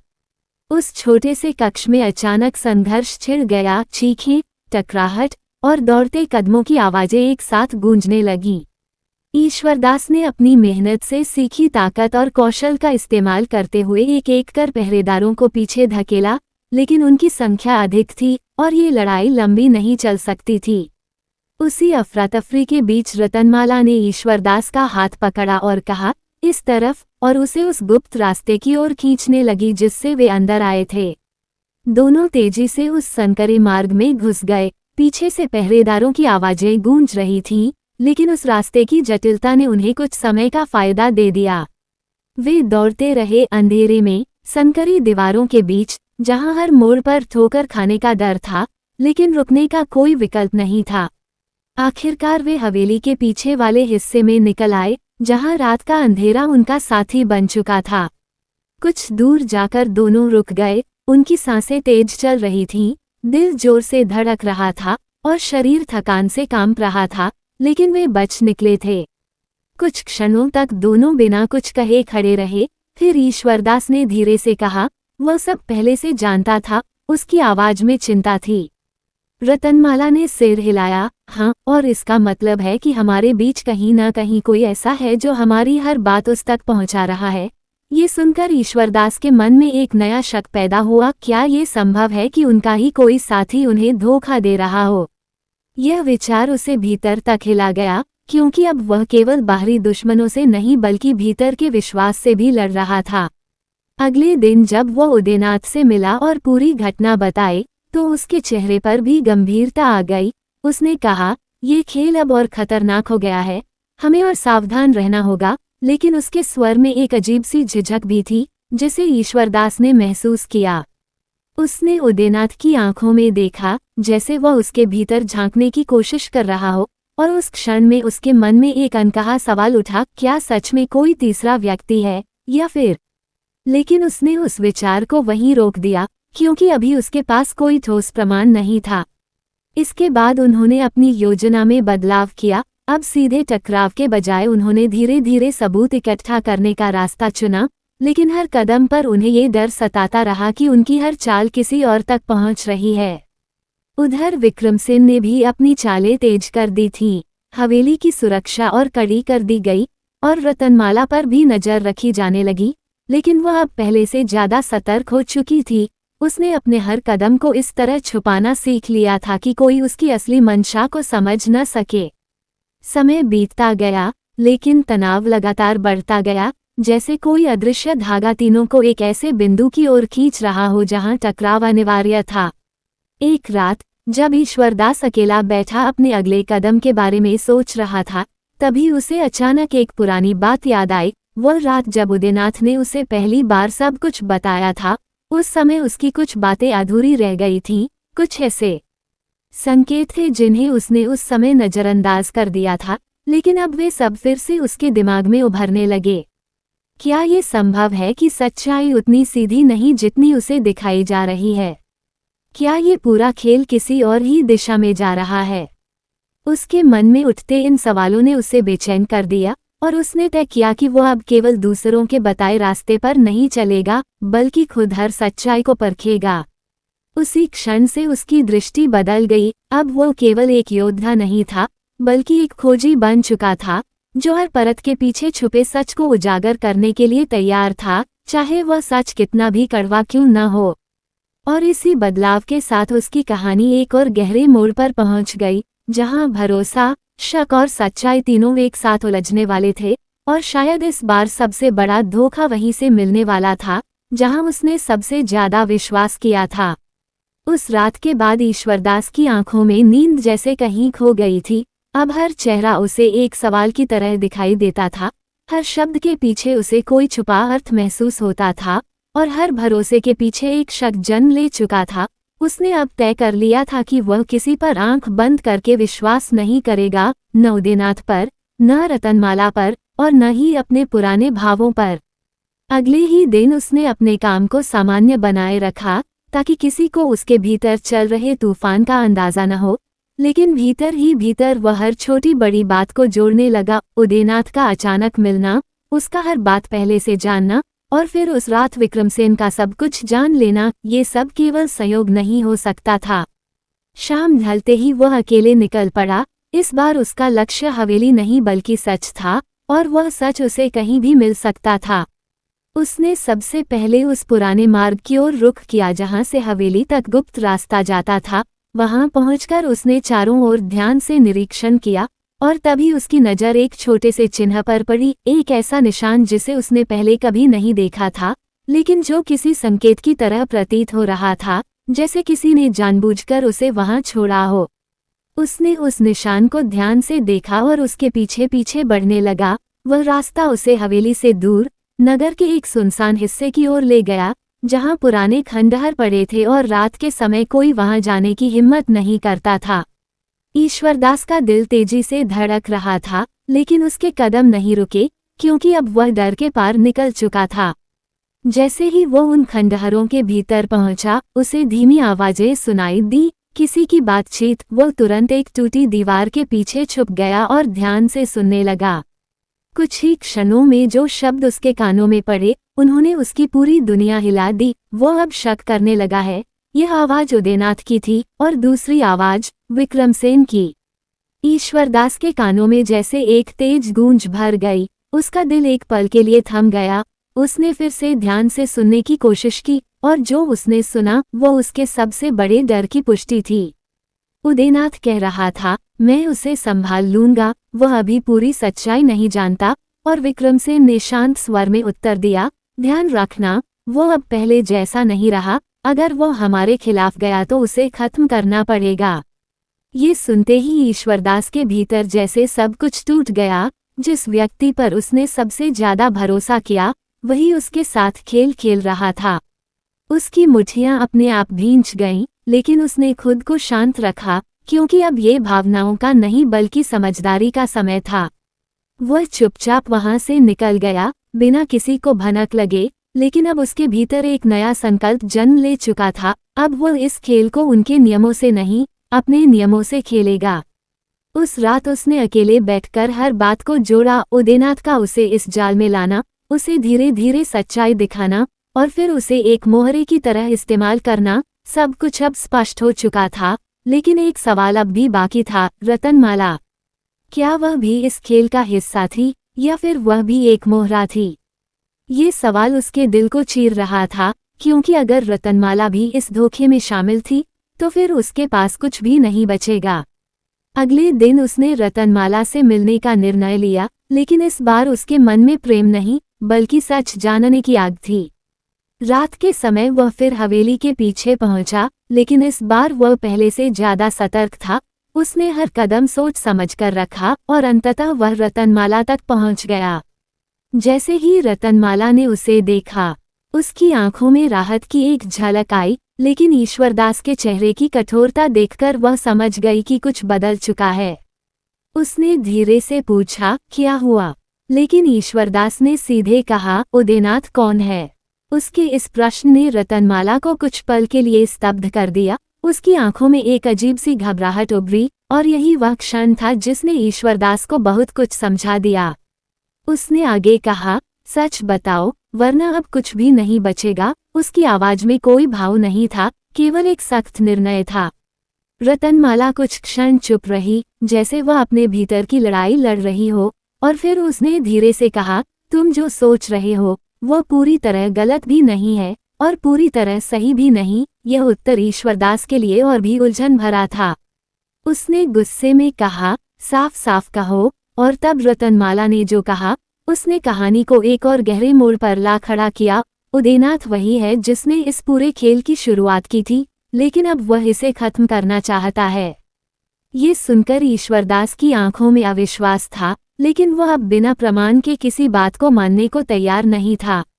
रतनमाला ने आगे कहा, वह पहले विक्रमसेन का साझेदार था, लेकिन जब उसे इस खेल की सच्चाई का एहसास हुआ तो उसने इससे बाहर निकलने की कोशिश की और तभी से वह दोहरी जिंदगी जी रहा है। ये सुनकर ईश्वरदास के भीतर एक नई उलझन पैदा हो गई, क्या ये सच है या फिर एक और चाल? अब हर सच के पीछे एक नया शक खड़ा हो चुका था। उस रात दोनों के बीच लंबी बातचीत हुई, जिसमें न तो पूरा भरोसा था न पूरी दूरी, बस एक अधूरी समझ जो उन्हें आगे बढ़ने के लिए मजबूर कर रही थी। अंत में ईश्वरदास ने एक निर्णय लिया, वह अब किसी के कहने पर नहीं चलेगा, बल्कि खुद इस खेल का रुख तय करेगा और इसके लिए उसे दोनों पक्षों के बीच रहकर खेलना होगा। एक तरफ विक्रमसेन, दूसरी तरफ उदयनाथ और शायद तीसरी तरफ उसका अपना दिल, जो अब भी रतनमाला के लिए धड़कता था, चाहे वह इसे स्वीकार करे या नहीं। उसी क्षण से उसकी भूमिका बदल गई। अब वह केवल एक खिलाड़ी नहीं, बल्कि इस पूरे खेल का सबसे खतरनाक हिस्सा बन चुका था, क्योंकि अब वह किसी के नियंत्रण में नहीं था और यही बात आने वाले समय में सब कुछ बदलने वाली थी। उस रात के बाद ईश्वरदास ने अपने भीतर एक ऐसी शांति पैदा कर ली जो बाहर से देखने पर स्थिर लगती थी, लेकिन भीतर गहरे कहीं तूफान अब भी उबल रहा था। फर्क बस इतना था कि अब वह तूफान दिशा पा चुका था। अब वह बिखरने के बजाय केंद्रित होकर वार करने वाला था। उसने तय कर लिया कि वह अब किसी का मोहरा नहीं बनेगा, बल्कि इस पूरे खेल की बिसात को उलट देगा, और इसके लिए उसे वही बनना होगा जिससे वह कभी नफरत करता था, चालाक, धैर्यवान और निर्दयी। अगले ही दिन वह अपने काम पर वैसे ही गया जैसे कुछ हुआ ही न हो। उसकी भट्टी जल रही थी, हथौड़े की आवाजें पहले की तरह गूंज रही थीं, लेकिन हर चोट के साथ वह केवल लोहे को नहीं बल्कि अपने भीतर के भ्रम को भी आकार दे रहा था। उसने ध्रुवसेन से सामान्य बातें की, बाजार में भी सामान्य व्यवहार किया, ताकि किसी को उसके बदलते हुए मन का आभास न हो, लेकिन भीतर ही भीतर उसने अपनी पहली चाल चल दी थी। उसने नगर के कुछ पुराने लोगों से संपर्क करना शुरू किया, वे लोग जो कभी भैरवनाथ और विक्रमसेन के कारण बर्बाद हुए थे, जिनके परिवार उजड़ गए थे, जिनकी आवाजें दबा दी गई थीं, ऐसे लोग जो अब भी न्याय की उम्मीद में जी रहे थे। धीरे धीरे उसने ऐसे कई लोगों को खोज निकाला और उनसे गुप्त रूप से मिलने लगा। वह उनकी कहानियां सुनता, उनके दर्द को समझता और उन्हें एक उम्मीद देता कि अब समय बदलने वाला है। इन मुलाकातों के दौरान उसे कई ऐसे तथ्य मिले जो अब तक उससे छुपे थे, गुप्त रास्तों का जाल, हवेली के भीतर के रहस्य और उन सौदों का असली स्वरूप जो केवल कागजों तक सीमित नहीं थे, बल्कि इंसानों की जिंदगी से खेलते थे। इस सब ने ईश्वरदास के भीतर एक नई आग जला दी, लेकिन अब वह उस आग को बाहर नहीं दिखाता था, बल्कि उसे अपनी योजना में ढाल रहा था। दूसरी ओर उसने विक्रमसेन के करीब जाने का भी एक रास्ता ढूंढ लिया। उसने अपने काम के जरिए अपनी पहचान इस तरह बनाई कि उसकी बनाई तलवारें और औजार अब सीधे विक्रमसेन के लोगों तक पहुंचने लगे और धीरे धीरे उसका नाम वहां तक भी पहुंच गया। एक दिन, जैसा उसने सोचा था, उसे खुद विक्रमसेन के सामने बुलाया गया। वो क्षण उसके लिए महत्वपूर्ण था, क्योंकि यह पहली बार था जब वो खुलकर अपने सबसे बड़े दुश्मन के सामने खड़ा होने वाला था, लेकिन इस बार एक अलग रूप में। जब वो हवेली पहुंचा तो उसने खुद को पूरी तरह नियंत्रित रखा। उसके चेहरे पर न कोई क्रोध था, न कोई भय, बस एक शांत और आत्मविश्वासी भाव। विक्रमसेन ने उसे देखा और हल्की मुस्कान के साथ कहा, सुना है तुम्हारे हाथों में जादू है। ईश्वरदास ने सिर झुकाकर उत्तर दिया, हुनर ही मेरी पहचान है, और उसके इस उत्तर ने उसे और भी दिलचस्प बना दिया। कुछ ही समय में उसने खुद को इस तरह प्रस्तुत किया कि विक्रमसेन उसे एक उपयोगी व्यक्ति के रूप में देखने लगा, एक ऐसा कारीगर जो न केवल काम करता है बल्कि समझ भी रखता है। ये वही था जो ईश्वरदास चाहता था, दुश्मन के करीब जाना, उसके भरोसे में आना और फिर भीतर से उसे तोड़ना। उधर वो उदयनाथ से भी वैसे ही मिलता रहा जैसे पहले मिलता था, लेकिन अब उसके हर शब्द को परखता, हर संकेत को समझता और अपनी असली सोच को उससे छुपाकर रखता। ये दोहरा खेल आसान नहीं था, क्योंकि हर पल खतरा था। अगर उसकी सच्चाई किसी एक के सामने भी आ जाती तो उसका अंत निश्चित था। लेकिन अब वह इस खतरे को स्वीकार कर चुका था, क्योंकि उसके पास खोने के लिए अब कुछ नहीं था सिवाय उस सच के जिसे वह उजागर करना चाहता था। इसी बीच रतनमाला के साथ उसके संबंध भी बदलने लगे थे। अब उनके बीच पहले जैसा सीधा भावनात्मक जुड़ाव नहीं था, बल्कि एक दूरी थी, एक ऐसी दूरी जिसमें अनकहे सवाल और अधूरे उत्तर भरे थे। फिर भी जब भी वे मिलते उनके बीच एक अजीब सी खामोशी होती जो बहुत कुछ कह जाती थी। एक रात जब वे फिर उसी पुराने स्थान पर मिले तो रतनमाला ने धीरे से कहा, तुम बदल गए हो। और ईश्वरदास ने बिना उसकी ओर देखे उत्तर दिया, समय ने बदल दिया। उसकी आवाज में अब कोई कोमलता नहीं थी, लेकिन कहीं गहराई में वह दर्द अब भी था जिसे वह छुपा रहा था। रतनमाला ने कुछ कहना चाहा, लेकिन शब्द जैसे उसके गले में अटक गए, क्योंकि वह जानती थी कि जो कुछ भी हुआ उसने ईश्वरदास को भीतर से तोड़ दिया था और अब वह पहले जैसा नहीं हो सकता। उसी रात ईश्वरदास ने अपनी योजना का अगला चरण तय किया। अब समय आ गया था कि वो दोनों पक्षों को एक दूसरे के खिलाफ इस्तेमाल करे, ताकि वे खुद ही अपने जाल में फंस जाएं। उसने विक्रमसेन को कुछ ऐसी जानकारी दी जो उदयनाथ के खिलाफ थी, और उदयनाथ को कुछ ऐसी बातें बताईं जो विक्रमसेन के खिलाफ थीं, लेकिन ये सब उसने इस तरह किया कि दोनों को ये लगे कि वह उनके पक्ष में है। धीरे धीरे दोनों के बीच अविश्वास बढ़ने लगा, और यही वह चीज थी जिसकी उसे जरूरत थी, क्योंकि जब दुश्मन एक दूसरे पर शक करने लगते हैं तो उनकी ताकत अपने आप कमजोर हो जाती है। लेकिन इस खेल का सबसे खतरनाक हिस्सा अभी बाकी था, वो क्षण जब उसे सब कुछ सामने लाना होगा, जब सच को उजागर करना होगा, और जब उसे ये तय करना होगा कि वो किसके साथ खड़ा है, न्याय के साथ या अपने भीतर बचे हुए उस प्रेम के साथ जो अब भी कहीं न कहीं जिंदा था। और जैसे जैसे वह क्षण करीब आता जा रहा था, ईश्वरदास को यह एहसास हो रहा था कि इस खेल का अंत आसान नहीं होगा, क्योंकि इसमें केवल दुश्मनों की हार नहीं, बल्कि शायद उसके अपने दिल की भी एक और हार शामिल होगी, और इस बार शायद वह उस हार से कभी उबर नहीं पाएगा। ईश्वरदास की बिछाई हुई बिसात अब धीरे धीरे अपना असर दिखाने लगी थी। जैसे किसी शांत सरोवर के भीतर गहराई में उठती हलचल धीरे धीरे सतह तक पहुंचने लगती है, वैसे ही विक्रमसेन और उदयनाथ के बीच अविश्वास की दरारें अब स्पष्ट दिखाई देने लगी थीं। लेकिन ये केवल शुरुआत थी, क्योंकि असली खेल अभी बाकी था। ईश्वरदास ने अपने भीतर की हर भावना को एक तरफ रख दिया था। प्रेम, पीड़ा, विश्वास, सब कुछ अब उसके लिए केवल एक साधन था। लक्ष्य था सच को उजागर करना और उस पूरे जाल को खत्म करना जिसने न जाने कितनी जिंदगियां बर्बाद कर दी थीं। लेकिन इस लक्ष्य के साथ साथ एक और चीज उसके भीतर लगातार चल रही थी, रतनमाला के लिए उसका अधूरा भाव, जिसे वह जितना दबाने की कोशिश करता उतना ही वह भीतर से उभर आता। वह समझ चुका था कि यह भाव उसकी सबसे बड़ी कमजोरी भी बन सकता है, और शायद सबसे बड़ी ताकत भी। यह इस बात पर निर्भर करता था कि वह इसे कैसे इस्तेमाल करता है। इन दिनों वह विक्रमसेन के काफी करीब आ चुका था। उसकी कार्यशाला से निकलने वाले हथियार अब सीधे हवेली तक पहुंचते थे, और कई बार उसे स्वयं बुलाकर सलाह ली जाती थी। यह विश्वास उसकी योजना का एक महत्वपूर्ण हिस्सा था, क्योंकि अब वह हवेली के भीतर के कई रहस्यों तक पहुंच पा रहा था जिन्हें पहले जानना असंभव था। एक दिन जब वो हवेली के भीतर एक नए हथियार के परीक्षण के लिए गया हुआ था, तब उसने कुछ ऐसा देखा जिसने उसकी योजना को एक नया मोड़ दे दिया। हवेली के भीतर एक और गुप्त मार्ग था जो सीधे उस कक्ष तक जाता था जहां सबसे महत्वपूर्ण सौदे होते थे, और यह मार्ग केवल कुछ चुनिंदा लोगों को ही ज्ञात था। ये जानकारी उसके लिए एक बड़ा अवसर थी, क्योंकि अब वह बिना किसी को पता चले उस स्थान तक पहुंच सकता था जहां से इस पूरे खेल की असली सच्चाई सामने आ सकती थी। उसी रात उसने उदयनाथ से मुलाकात की, और सामान्य बातचीत के दौरान उसने इस गुप्त मार्ग का जिक्र इस तरह किया जैसे उसे संयोगवश पता चला हो।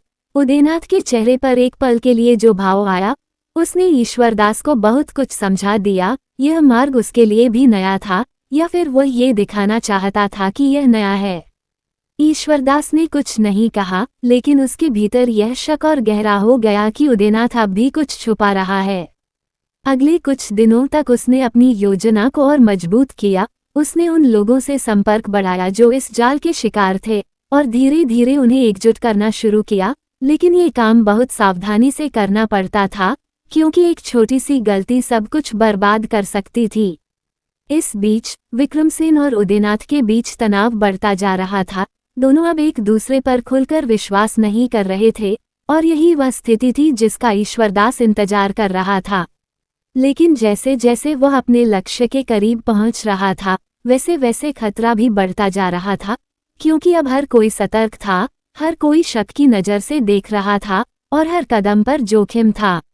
एक रात जब वह उस गुप्त मार्ग के जरिए हवेली के भीतर प्रवेश करने की तैयारी कर रहा था, तभी उसे अचानक पीछे से किसी की आहट सुनाई दी। वह तुरंत मुड़ा और सामने रतनमाला खड़ी थी। उसकी आंखों में चिंता थी। उसने धीरे से कहा, तुम जो कर रहे हो वो बहुत खतरनाक है। लेकिन ईश्वरदास ने शांत स्वर में उत्तर दिया, खतरा ही अब रास्ता है। उसके इस उत्तर ने रतनमाला को कुछ पल के लिए चुप कर दिया। उसने आगे बढ़कर उसका हाथ पकड़ लिया। तुम्हें कुछ हो गया तो? वह अपनी बात पूरी नहीं कर पाई, लेकिन उसकी आंखों में जो भाव था वह सब कुछ कह गया। ईश्वरदास ने धीरे से अपना हाथ छुड़ाया और पहली बार उसकी आंखों में सीधे देखकर कहा, जो खोना था वह पहले ही खो चुका हूँ। उसके शब्दों में एक ठंडी सच्चाई थी जिसने रतनमाला को भीतर तक हिला दिया। कुछ क्षण के मौन के बाद उसने धीरे से कहा, हर चीज खोई नहीं है। लेकिन इस बार ईश्वरदास ने कोई उत्तर नहीं दिया, क्योंकि अब वह भावनाओं से आगे बढ़ चुका था, या कम से कम वह खुद को यही विश्वास दिला चुका था। उस रात वह अकेले ही उस गुप्त मार्ग में उतर गया। उसका हर कदम सावधानी से रखा गया था, हर आवाज को वह सुन रहा था और हर छाया को वह पहचानने की कोशिश कर रहा था। अंततः वह उस कक्ष तक पहुंच गया जहां से इस पूरे जाल की डोरें नियंत्रित होती थीं, और वहां जो उसने देखा उसने उसकी सारी शंकाओं को एक नई दिशा दे दी। वहां केवल विक्रमसेन के लोग नहीं थे, बल्कि कुछ ऐसे चेहरे भी थे जिन्हें उसने पहले उदयनाथ के साथ देखा था। ये स्पष्ट था कि खेल अब भी वैसा ही था जैसा वह पहले समझता था, केवल पात्र बदल रहे थे, चालें नहीं। उसी क्षण उसे एहसास हुआ कि अब समय आ गया है। अब या तो वह इस खेल को खत्म करेगा या फिर खुद इसमें खत्म हो जाएगा। उसने तेजी से वहां रखे दस्तावेजों को इकट्ठा करना शुरू किया, लेकिन तभी अचानक पीछे से एक आवाज आई, मैं जानता था कि तुम यहाँ आओगे। यह आवाज उदयनाथ की थी। ईश्वरदास धीरे धीरे मुड़ा और उसके सामने वही व्यक्ति खड़ा था जिस पर उसने कभी भरोसा किया था, लेकिन अब वह केवल एक और खिलाड़ी था, एक ऐसा खिलाड़ी जो शायद उससे भी ज्यादा खतरनाक था। उस क्षण में दोनों की आंखें मिली और बिना शब्दों के ही बहुत कुछ कह दिया गया। अब ये खेल अपने अंतिम चरण में था और अब कोई भी पीछे हटने वाला नहीं था। उस क्षण जब उदयनाथ की आवाज अंधेरे कक्ष में गूंजी, समय जैसे थम गया। ईश्वरदास ने धीरे धीरे उसकी ओर देखा। उसकी आंखों में अब न आश्चर्य था, न ही कोई घबराहट, सिर्फ एक ठंडी स्पष्टता, जैसे वह इस पल के लिए पहले से तैयार हो और शायद कहीं न कहीं वह इस टकराव की प्रतीक्षा भी कर रहा था। उदयनाथ कुछ कदम आगे बढ़ा। उसके चेहरे पर वही शांत मुस्कान थी, लेकिन अब वह मुस्कान पहले जैसी भरोसेमंद नहीं लग रही थी। उसमें एक चालाकी और गहराई थी जो किसी भी साधारण व्यक्ति को भ्रमित कर सकती थी। लेकिन ईश्वरदास अब उस जाल को पहचान चुका था। उसने धीमे स्वर में कहा, तो आखिर सच सामने आ ही गया। और उसकी आवाज में न कोई क्रोध था, न कोई शिकायत, बस एक ठंडा स्वीकार। उदयनाथ ने हल्के से सिर झुकाया। सच हमेशा सामने आता है, बस समय अलग होता है। उसके इस उत्तर ने उस क्षण की गंभीरता को और गहरा कर दिया। कमरे में चारों ओर बिखरे दस्तावेज, जलती हुई दीपक की हल्की रोशनी और दोनों के बीच फैला मौन, ये सब मिलकर एक ऐसा दृश्य बना रहे थे जिसमें हर शब्द एक वार की तरह महसूस हो रहा था। ईश्वरदास ने आगे बढ़ते हुए कहा, तुमने मुझे इस्तेमाल किया। यह आरोप नहीं था, बल्कि एक निष्कर्ष था। और उदयनाथ ने इसे न तो नकारा न ही स्वीकार किया। उसने केवल इतना कहा, तुमने खुद को इस्तेमाल होने दिया क्योंकि तुम्हें सच चाहिए था। यह उत्तर ईश्वरदास के भीतर कहीं गहराई तक उतर गया, क्योंकि उसमें एक कड़वी सच्चाई थी जिसे वह पूरी तरह झुठला नहीं सकता था। कुछ क्षणों के लिए दोनों चुप रहे। फिर ईश्वरदास ने पूछा, अब क्या? यह एक साधारण प्रश्न था, लेकिन उसके पीछे बहुत कुछ छुपा था। क्या यह अंत है या शुरुआत? उदयनाथ ने धीरे धीरे चारों ओर देखा और फिर कहा, अब अंत का समय है। उसके शब्दों में एक अजीब सी दृढ़ता थी, जैसे वह इस खेल को यहीं समाप्त करना चाहता हो, लेकिन किस तरह यह अब भी स्पष्ट नहीं था। तभी अचानक कक्ष के बाहर से हलचल की आवाजें आने लगी, कदमों की आहट, हथियारों की खनक, और कुछ ही क्षणों में दरवाजा जोर से खुला और भीतर प्रवेश किया विक्रमसेन ने। उसके साथ कई सशस्त्र लोग थे। उसकी आंखों में क्रोध और संतोष दोनों थे, जैसे वह इस क्षण का इंतजार कर रहा था। उसने कमरे में नजर दौड़ाई और फिर एक ठंडी हंसी के साथ कहा, आखिर सब एक ही जगह आ ही गए। उसके शब्दों में विजय का एहसास था, जैसे उसने पहले ही यह खेल जीत लिया हो। अब कक्ष में तीनों खड़े थे, ईश्वरदास, उदयनाथ और विक्रमसेन। तीनों के बीच एक ऐसा तनाव था जिसे शब्दों में व्यक्त करना मुश्किल था, क्योंकि अब ये केवल एक टकराव नहीं था, बल्कि वर्षों की चालों, धोखों और छुपे हुए सच का परिणाम था। विक्रमसेन ने उदयनाथ की ओर देखते हुए कहा, तुम्हें लगा कि तुम मुझसे आगे निकल जाओगे? और उसकी आवाज में तिरस्कार था, लेकिन उदयनाथ ने बिना घबराए उत्तर दिया, हर खेल का अंत होता है। उसके इस शांत उत्तर ने स्थिति को और भी जटिल बना दिया। ईश्वरदास अब तक चुप था, लेकिन उसने महसूस किया कि अब यह वह क्षण है जब उसे निर्णय लेना होगा, किसके साथ खड़ा होना है या फिर अकेले इस खेल को खत्म करना है। उसके भीतर कई भाव एक साथ उठ रहे थे, विश्वासघात का दर्द, न्याय की इच्छा, और कहीं गहराई में छुपा वह प्रेम जो अब भी पूरी तरह मरा नहीं था। उसने धीरे धीरे एक कदम आगे बढ़ाया और उसकी इस हरकत ने दोनों का ध्यान उसकी ओर खींच लिया। उसने स्पष्ट स्वर में कहा, ये खेल आज खत्म होगा, और उसकी आवाज में वह शक्ति थी जो किसी भी परिस्थिति में डगमगाने वाली नहीं थी। विक्रमसेन ने हंसते हुए कहा, तुम अकेले क्या कर लोगे?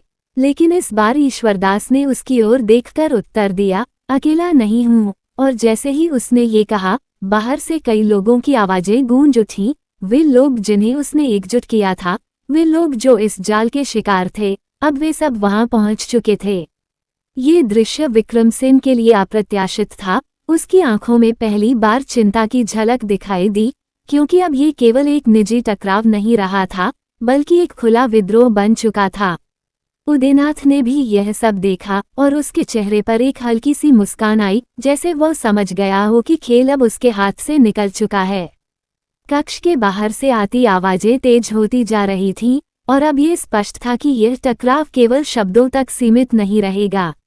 उसी क्षण ईश्वरदास ने अपने भीतर एक अंतिम निर्णय लिया, अब कोई चाल नहीं, कोई धोखा नहीं, केवल सच और उसका परिणाम। उसने आगे बढ़कर उन दस्तावेजों को उठाया जो इस पूरे जाल का प्रमाण थे, और उन्हें सबके सामने लाने के लिए तैयार हो गया। लेकिन उसी क्षण, जैसे किस्मत ने एक और मोड़ लिया, रतनमाला वहां आ पहुंची। उसकी आंखों में डर और दृढ़ता दोनों थे, और उसकी उपस्थिति ने उस क्षण को और भी जटिल बना दिया, क्योंकि अब ये केवल न्याय का सवाल नहीं था, बल्कि उन रिश्तों का भी था जो इस पूरी कहानी के बीच कहीं खो गए थे। और इसी उलझन के बीच वह अंतिम टकराव शुरू होने वाला था, जो ये तय करेगा कि इस कहानी का अंत क्या होगा, न्याय, बदला, या फिर एक और अधूरा प्रेम। रतनमाला के उस कक्ष में प्रवेश करते ही जैसे समय ने अपनी गति बदल दी। एक पल पहले जो स्थिति केवल शक्ति और चालों की टकराहट थी, अब उसमें भावनाओं की गहराई भी शामिल हो गई थी। उसकी आंखें एक साथ तीनों चेहरों को देख रही थीं, विक्रमसेन, उदयनाथ और ईश्वरदास, और हर एक से जुड़ा एक अलग सच, एक अलग दर्द उसके भीतर जाग उठा था। ईश्वरदास ने उसकी ओर देखा, और उस एक क्षण में उसके भीतर छुपी हुई सारी भावनाएं जैसे सतह पर आने को तैयार हो गईं, लेकिन उसने खुद को रोक लिया, क्योंकि अब ये समय भावनाओं का नहीं, निर्णय का था। विक्रमसेन ने इस पूरे दृश्य को ध्यान से देखा और फिर एक व्यंग्यात्मक हंसी के साथ कहा, कितना सुंदर है ये दृश्य, प्रेम, विश्वासघात और विद्रोह सब एक ही जगह। उसके शब्दों में एक क्रूर आनंद था, जैसे वह इस पूरे नाटक का दर्शक हो, लेकिन अब वह स्थिति बदल चुकी थी। ईश्वरदास ने दस्तावेजों को अपने हाथ में कसकर पकड़ा और आगे बढ़ते हुए कहा, ये नाटक अब खत्म होगा। उसकी आवाज में वह दृढ़ता थी जो किसी भी विरोध को चुनौती देने के लिए पर्याप्त थी।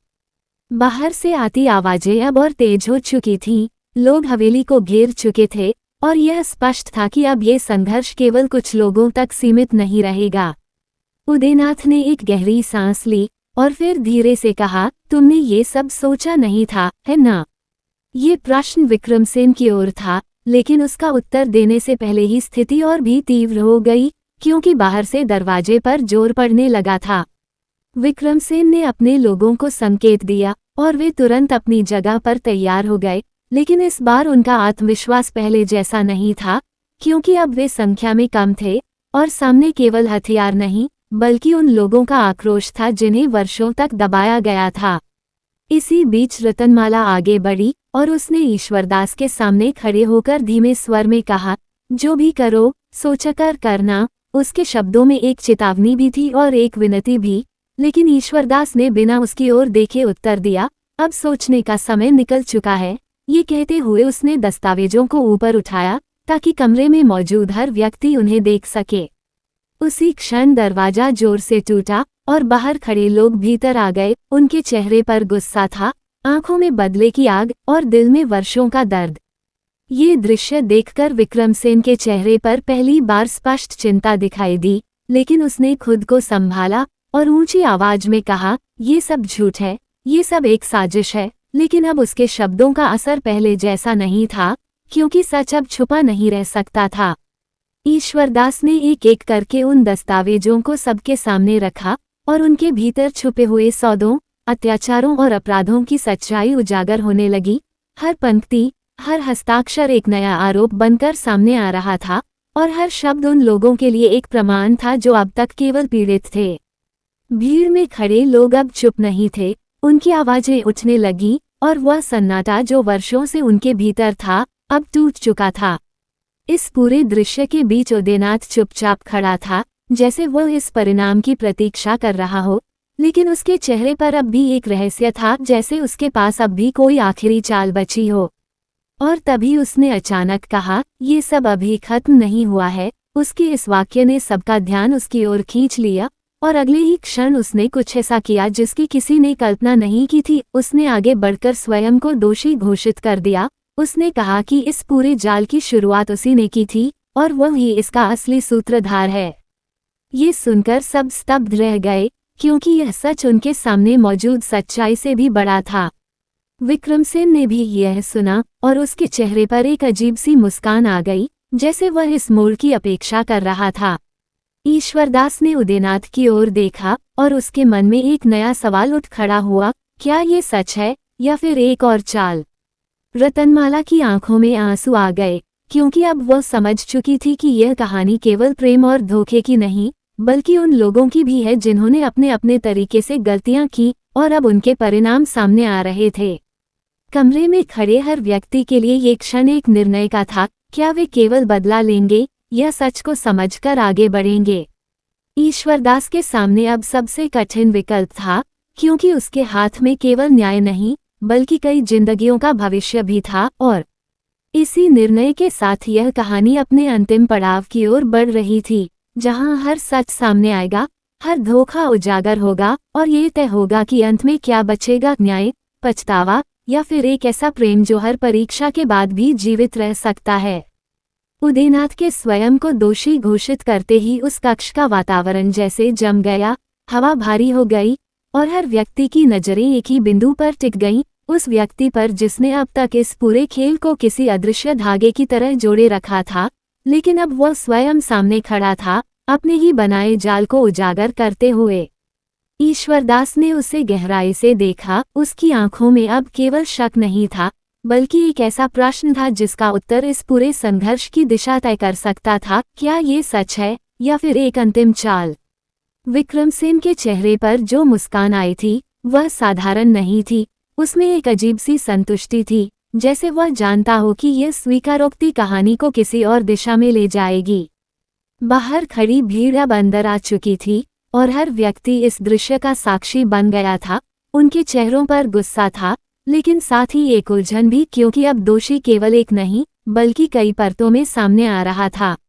उदयनाथ ने आगे बढ़कर कहा, ये सब मेरी ही शुरुआत थी, मैंने ही इस जाल को बुना, लेकिन मैं इसे खत्म करना चाहता था। उसके शब्दों में एक थकान थी, जैसे वर्षों का बोझ अब उसके कंधों से उतर रहा हो, लेकिन साथ ही उसमें एक सच्चाई भी झलक रही थी जिसे नजरअंदाज करना आसान नहीं था। ईश्वरदास ने शांत स्वर में पूछा, अगर तुम इसे खत्म करना चाहते थे तो इतने समय तक इसे चलने क्यों दिया? ये प्रश्न सीधे उसके भीतर तक गया और कुछ क्षणों के लिए उदयनाथ चुप हो गया, जैसे वह अपने ही अतीत से लड़ रहा हो। फिर उसने धीरे से कहा, क्योंकि मैं भी उसी लालच का हिस्सा था जिससे ये सब शुरू हुआ था, लेकिन जब मैंने देखा कि यह खेल केवल धन का नहीं बल्कि जिंदगियों का है, तब मुझे अपनी गलती का एहसास हुआ। उसकी आवाज में पछतावा था, लेकिन क्या वह पर्याप्त था? ये सवाल अब भी हवा में था। विक्रमसेन ने ताली बजाते हुए कहा, क्या सुंदर कहानी है। पाप, पश्चाताप और प्रायश्चित उसके शब्दों में व्यंग्य था, लेकिन वह ये भी जानता था कि स्थिति अब उसके नियंत्रण से बाहर जा रही है। उसने अपने लोगों को संकेत दिया, लेकिन इस बार वे उतने आश्वस्त नहीं थे, क्योंकि अब उनके सामने केवल आदेश नहीं बल्कि सच खड़ा था। इसी बीच रतनमाला ने आगे बढ़कर कहा, सच केवल यह नहीं है। उसकी आवाज में एक नई दृढ़ता थी। उसने ईश्वरदास की ओर देखा और फिर सबके सामने कहा, मैं भी इस खेल का हिस्सा थी। उसके इस स्वीकार ने सबको चौंका दिया, लेकिन उसने बिना रुके आगे कहा, मैंने ये सब इसलिए किया क्योंकि मुझे लगा कि मैं भीतर से इसे खत्म कर सकती हूँ, लेकिन हर कदम पर मैं खुद और गहराई में फंसती गई। उसकी आंखों से आंसू बह रहे थे, लेकिन उसकी आवाज स्थिर थी। ये सब सुनकर ईश्वरदास के भीतर भावनाओं का एक तूफान उठ खड़ा हुआ, क्योंकि अब ये केवल दूसरों का नहीं बल्कि रतनमाला का भी सच था। वो वही लड़की थी जिससे उसने प्रेम किया था और वही जिसने उसे सबसे बड़ा दर्द दिया था, लेकिन अब वह भी इस जाल में उलझी हुई थी। उसने अपनी आंखें बंद की और कुछ क्षणों के लिए खुद को शांत किया, क्योंकि अब उसे एक ऐसा निर्णय लेना था जो केवल उसके लिए नहीं बल्कि उन सभी लोगों के लिए था जो इस कहानी का हिस्सा बन चुके थे। बाहर खड़ी भीड़ अब और भी बेचैन हो चुकी थी। कुछ लोग विक्रमसेन के खिलाफ चिल्ला रहे थे, कुछ उदयनाथ को दोषी ठहरा रहे थे और कुछ रतनमाला के प्रति सहानुभूति जता रहे थे। ये दृश्य अब केवल एक संघर्ष नहीं रहा था बल्कि एक जनविद्रोह बन चुका था। इसी बीच विक्रमसेन ने अचानक एक कदम आगे बढ़ाया और ऊंची आवाज में कहा, तुम सब भूल रहे हो कि शक्ति अभी भी मेरे पास है। उसके इस कथन के साथ ही उसके कुछ वफादार लोग आगे बढ़े और स्थिति फिर से तनावपूर्ण हो गई। लेकिन इस बार ईश्वरदास पीछे नहीं हटा। उसने सीधे उसकी आंखों में देखते हुए कहा, शक्ति अब लोगों के पास है। और उसके इस वाक्य ने जैसे पूरे वातावरण को बदल दिया। भीड़ में खड़े लोग अब और भी दृढ़ हो गए और यह स्पष्ट हो गया कि अब ये खेल केवल कुछ व्यक्तियों का नहीं बल्कि पूरे समाज का हो चुका है। इसी क्षण उदयनाथ ने एक अंतिम कदम उठाया। उसने आगे बढ़कर विक्रमसेन को रोकने की कोशिश की, लेकिन इस प्रयास में एक संघर्ष शुरू हो गया और कुछ ही क्षणों में स्थिति पूरी तरह बेकाबू हो गई। हाथापाई, चीखें और भागते कदम, सब कुछ एक साथ हो रहा था।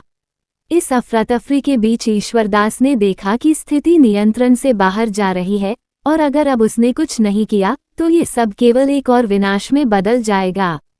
उसने पूरी ताकत से चिल्लाकर सबको रुकने को कहा। उसकी आवाज में एक ऐसी शक्ति थी जो उस पूरे शोर को चीरती हुई हर कान तक पहुंची और धीरे धीरे लोग रुकने लगे।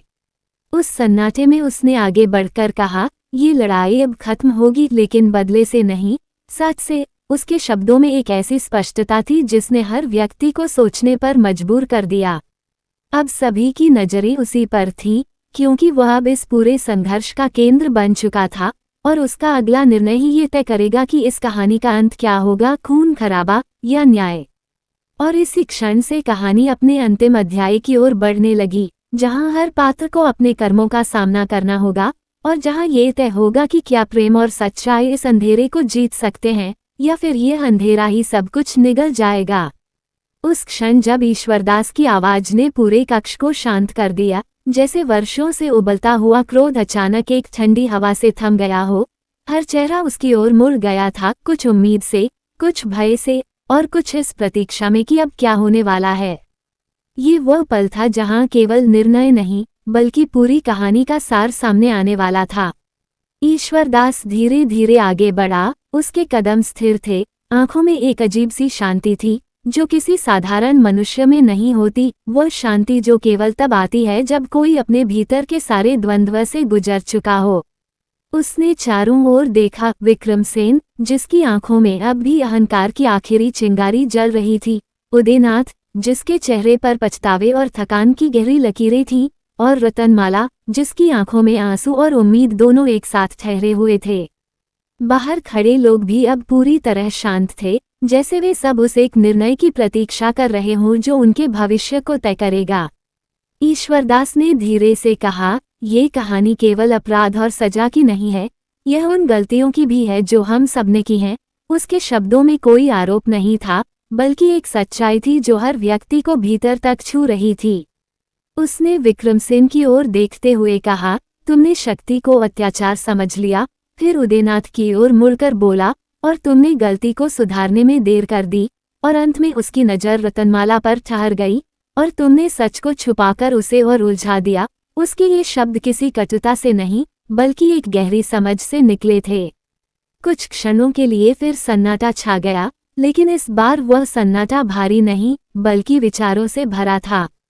फिर उसने अपने हाथ में पकड़े दस्तावेजों को ऊंचा उठाया और कहा, ये सब सच है और इसे छुपाया नहीं जाएगा। उसने उन दस्तावेजों को भीड़ के सामने सौंप दिया, ताकि हर व्यक्ति उस सच्चाई का साक्षी बन सके जो अब तक छुपी हुई थी। विक्रमसेन ने एक आखिरी कोशिश करते हुए कहा, तुम ये सब करके खुद को बचा नहीं पाओगे। लेकिन इस बार उसकी आवाज में पहले जैसा आत्मविश्वास नहीं था। ईश्वरदास ने शांत स्वर में उत्तर दिया, मैं खुद को बचाने नहीं आया। और उसके इस उत्तर ने जैसे सब कुछ स्पष्ट कर दिया। उसी क्षण कुछ लोग आगे बढ़े और विक्रमसेन को घेर लिया। अब वह अकेला पड़ चुका था। उसकी शक्ति, उसका प्रभाव, सब कुछ उस भीड़ के सामने कमजोर पड़ चुका था। दूसरी ओर उदयनाथ ने बिना किसी विरोध के अपने हाथ आगे कर दिए, जैसे वह अपने कर्मों की सजा स्वीकार करने को तैयार हो। और ये दृश्य देखकर लोगों के मन में एक अजीब सी भावना जागी, क्रोध और सहानुभूति के बीच झूलती हुई। रतनमाला वहीं खड़ी रही, उसकी आंखें केवल ईश्वरदास को देख रही थीं, जैसे वो उसके भीतर झांककर यह समझना चाहती हो कि अब उनके बीच क्या बचा है। ईश्वरदास कुछ क्षणों तक वहीं खड़ा रहा, फिर धीरे धीरे उसकी ओर बढ़ा। दोनों के बीच अब कोई भी शब्द नहीं था, लेकिन उनकी आंखों में जो कुछ था वह शायद शब्दों से कहीं ज्यादा था। वह प्रेम जो कभी सच्चा था, वह दर्द जो उसे तोड़ गया, और वह सच्चाई जो अब सामने आ चुकी थी। रतनमाला ने धीरे से कहा, क्या सब खत्म हो गया? उसकी आवाज कांप रही थी, और उसमें एक डर भी था, खो देने का डर। ईश्वरदास ने उसकी आंखों में देखा और कुछ क्षणों के बाद कहा, नहीं, सब कुछ खत्म नहीं होता। उसके इस उत्तर ने रतनमाला के भीतर एक हल्की सी उम्मीद जगा दी, लेकिन वह पूरी तरह स्पष्ट नहीं थी। उसने आगे कहा, कुछ चीजें बदल जाती हैं और कुछ चीजें अपने रूप में नहीं, अपने असर में रह जाती हैं। ये कहते हुए उसने नजरें हटा ली, क्योंकि अब वह अपने भीतर के भावों को और अधिक खुलने नहीं देना चाहता था। रतनमाला समझ गई कि यह वही प्रेम नहीं रहा जो पहले था। यह अब एक स्मृति बन चुका है, एक ऐसी स्मृति जो कभी मिटेगी नहीं, लेकिन शायद फिर वैसे जी भी नहीं सकेगी। बाहर खड़े लोग अब धीरे धीरे शांत हो चुके थे। कुछ लोग विक्रमसेन और उसके लोगों को लेकर जा रहे थे, कुछ उदयनाथ के साथ चल रहे थे, और कुछ वहीं खड़े उस पूरे दृश्य को समझने की कोशिश कर रहे थे। ये केवल एक अंत नहीं था, बल्कि एक नई शुरुआत थी, एक ऐसी शुरुआत जहां सच छुपा नहीं रहेगा और जहां लोग अपनी आवाज उठा सकेंगे। ईश्वरदास ने एक बार फिर चारों ओर देखा और फिर धीरे धीरे उस कक्ष से बाहर निकल गया। उसके कदम अब हल्के थे, जैसे उसके कंधों से कोई भारी बोझ उतर गया हो। वो हवेली से बाहर आया और पहली बार उसे लगा कि हवा सच में खुली है, जैसे वह अब किसी बंधन में नहीं है। पीछे मुड़कर उसने एक बार हवेली को देखा, वही हवेली जिसने उसके जीवन को बदला था, जिसने उसे प्रेम दिया, फिर धोखा, और अंत में एक ऐसा सत्य जो उसे पूरी तरह बदल चुका था। वह मुस्कुराया नहीं, लेकिन उसके चेहरे पर एक संतोष था, एक ऐसा संतोष जो केवल तब मिलता है जब कोई अपने अतीत से भागना बंद कर देता है और उसका सामना करता है। रतनमाला दूर खड़ी उसे जाते हुए देख रही थी। उसकी आंखों में आंसू थे, लेकिन इस बार उनमें केवल दुख नहीं था, बल्कि एक समझ भी थी कि कुछ रिश्ते साथ रहने के लिए नहीं, बल्कि हमें बदलने के लिए होते हैं। और इस तरह वह कहानी, जो एक गरीब लड़के के प्रेम से शुरू हुई थी, अंत में केवल प्रेम या धोखे की कहानी नहीं रही, बल्कि वह एक यात्रा बन गई, एक ऐसी यात्रा जिसमें हर मोड़ पर एक सच्चाई छुपी थी, और हर सच्चाई ने किसी न किसी को बदल दिया। ईश्वरदास उस दिन वहां से चला गया, लेकिन उसकी कहानी वहीं खत्म नहीं हुई। वो उन लोगों की यादों में, उनके साहस में और उस बदलाव में जिंदा रही जो उसने शुरू किया था। और शायद यही उसका सबसे बड़ा उत्तर था कि सच्चा प्रेम कभी खत्म नहीं होता, वो बस अपना रूप बदल लेता है और कभी कभी वही रूप सबसे बड़ी ताकत बन जाता है। अगर इस कहानी ने आपके दिल को छुआ हो तो वीडियो को लाइक जरूर करें और कमेंट में बताएं क्या आपको लगता है कि सच्चा प्यार सच में जीतता है। ऐसी ही दिल छू लेने वाली कहानियों के लिए चैनल को सब्सक्राइब करना मत भूलिए। मिलते हैं अगली कहानी में एक और नए एहसास के साथ। धन्यवाद।